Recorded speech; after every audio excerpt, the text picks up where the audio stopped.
नमस्कार।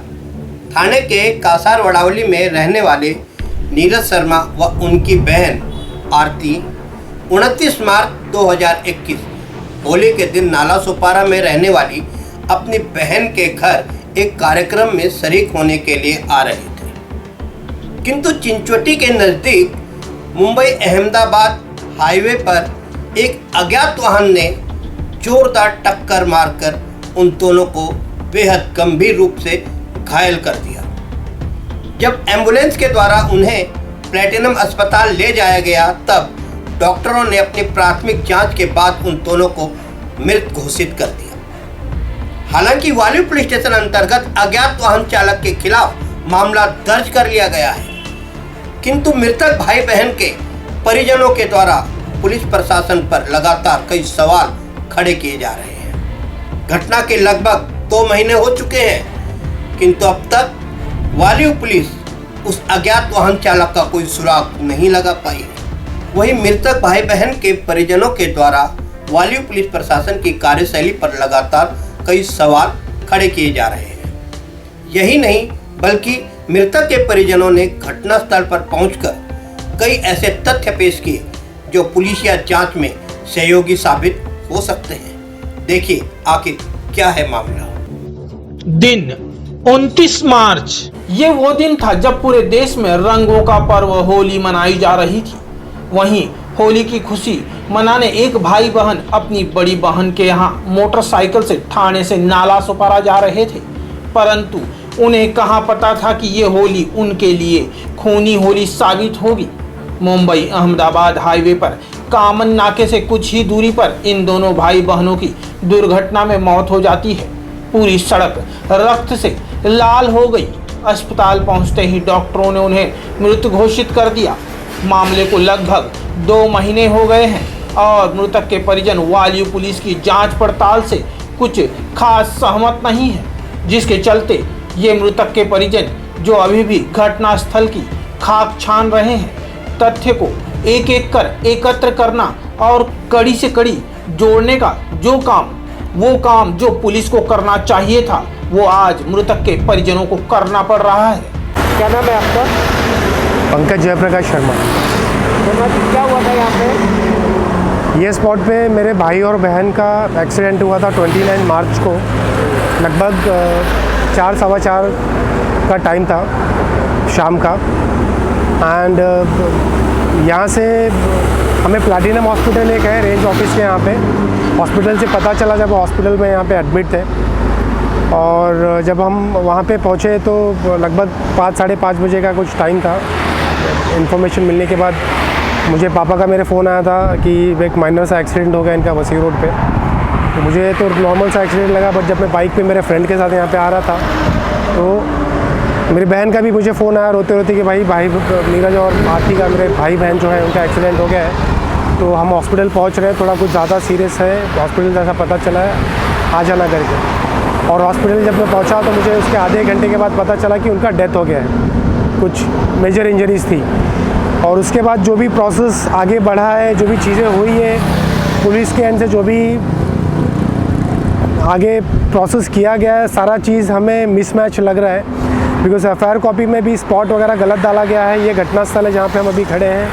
आपको कैसे पता है कि घटनास्थल ये है? बिकॉज इंसिडेंट के 1-2 दिन के बाद जब हमारा उनका अग्नि वगैरह दिया हमने शमशान में, उनको जलाने के बाद यहाँ पे जब मैं थोड़ा आया पता लगाने के लिए पुलिस स्टेशन में कि आगे कुछ हुआ कैसे हुआ, थोड़ा समझने के लिए, तो जो इन्वेस्टिगेशन ऑफिसर है CR पाटिल, वो उस टाइम पे वहाँ पे पुलिस स्टेशन में अवेलेबल नहीं थे। उनका एक राइटर है विवेक मुगबे करके, तो उनसे हमने इंसिस्ट किया कि हमें CCTV वहाँ का जो भी नज़दीकी कैमरा होगा दिखाने के लिए।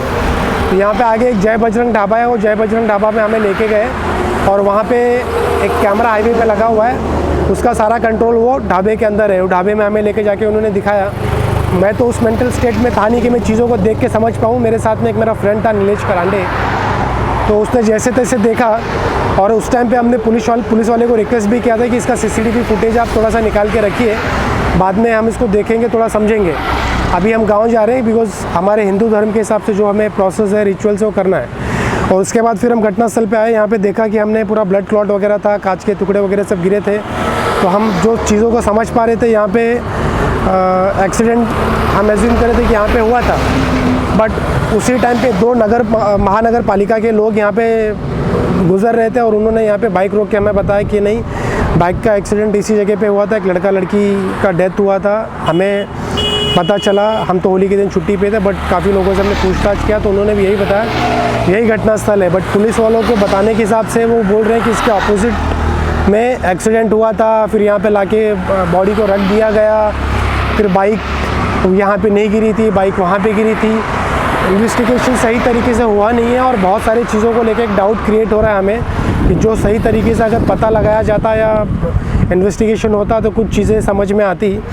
हमें डाउट ऐसा हो रहा है कि शायद से ये घटना को किसी और तरीके से किसी ने अंजाम दे के एक बाइक एक्सीडेंट का एक अंजाम देने के तौर पे चीज़ों को यहाँ पे किया गया है।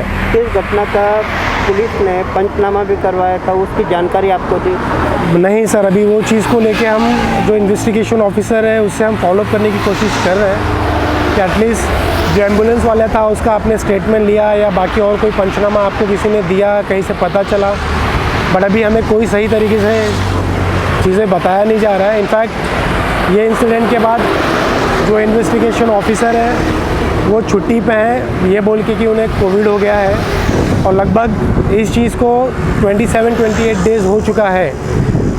पुलिस स्टेशन में भी हमने 7-8 चक्कर लगा लिए हैं, वहाँ पे हमें बस यही बोला जा रहा है कि वो 2 दिन में आएंगे, 4 दिन में आएंगे, 5 दिन में आएंगे।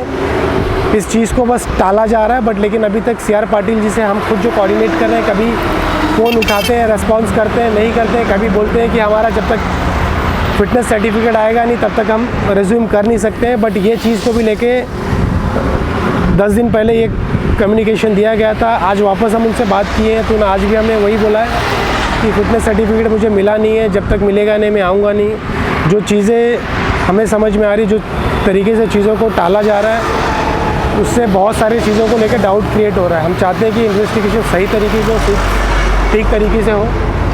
वाली पुलिस स्टेशन में ये मामला दर्ज हुआ है, वहाँ पे एक जो HOD है वहाँ पे मिस्टर चौगले, सीनियर PI विलास चौगले जी।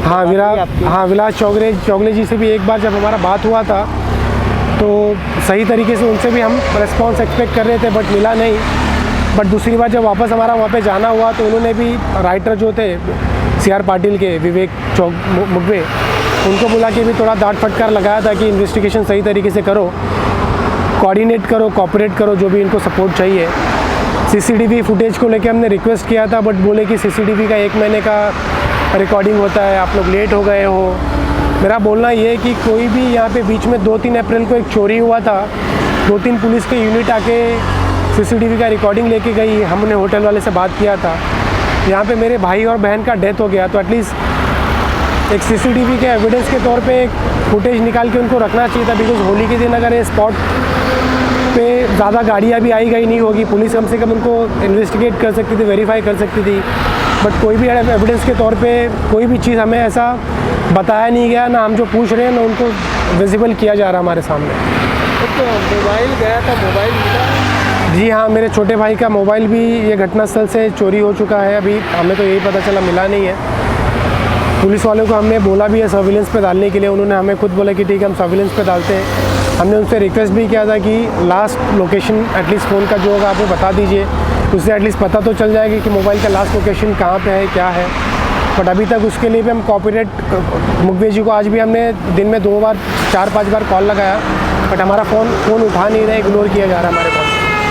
आप पुलिस की कार्रवाई से बिल्कुल भी संतुष्ट? बिल्कुल नहीं सर। आप हमारे चैनल के माध्यम से पुलिस कमिश्नर सदानंद दातिल से क्या अनुरोध करना चाहेंगे? जी, हम उनसे बस खाली यही रिक्वेस्ट करना चाहते हैं कि केस में किसी सही ऑफिसर को अपॉइंट किया जाए और केस में जो भी है, जिस भी तरीके से जो चीज़ें घटना हुई है उसको सही तरीके से इन्वेस्टिगेट करके, देखिए हमारे भाई बहन तो वापस आएंगे नहीं, बट एटलीस्ट पता तो चल जाए हमें, बिकॉज हमारी तो फैमिली आधी जा चुकी है।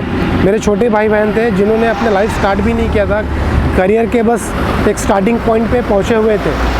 जो सारी चीज़ें हमें विजिबल दिख रही है, पुलिस के एंड से बहुत सारी चीज़ों को लेकर डाउट क्रिएट हो रहा है और हमें ऐसा भी लग रहा है कि इस